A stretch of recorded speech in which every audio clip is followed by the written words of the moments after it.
All right, guys, so we are here finishing up the last steps for our e-fence, and I got these two little crooked guys with me. Been escape artists tearing up the neighborhood.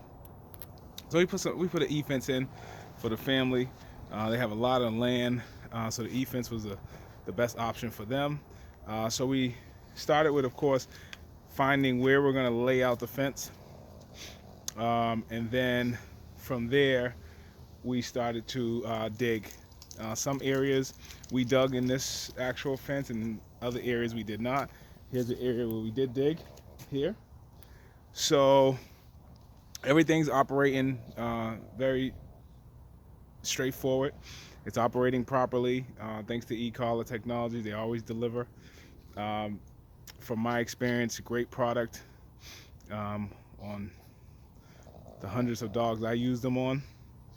And with the e-fence, the same thing. So I'm now moving to showing these guys um, where the boundary is for the fence. So I got these two out.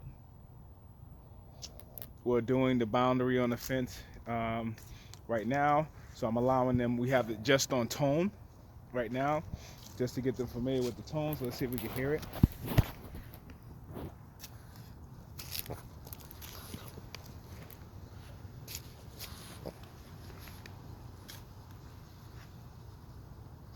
No tone there. I'm not getting any tone in that spot, I don't think. Oh, there it is. Hazel! Hazel! Good. Good job, Hazel. So we get Hazel out of that beep. Want her to return back to the yard. So, testing out the fence, make sure that it's working properly in all the areas. That's very important. At first, I do this with just the collar. Go around to all the areas and make sure that it's working properly with just the collar on tone, making sure that I can hear it, making sure that it works in areas and that it doesn't work in areas where you don't want it to work. So this was a good install, getting these guys now conditioned on the, he's watching the horses over there. She's watching the horses, I should say. Look at her. So let's see if we can hear another beep. Hazel! Hazel! Good girl! Good, Hazel! Good!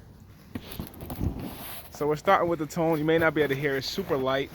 That's why you have to get the dogs on leash. I'm using a retractable leash because it allows the dog to roam a little bit more in this situation.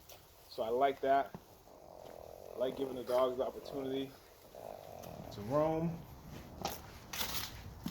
What we're teaching it, as you can see, we have this set up all the way over here. These flags I'm going to move out into a different area, and then it goes all the way up in here. Right now the dogs go pee and poop close to the leaves, so we're teaching through that and also allowing them to get some space where they can get close to the leaves but nothing harmful. I could probably move that one back here, right there. So far so good.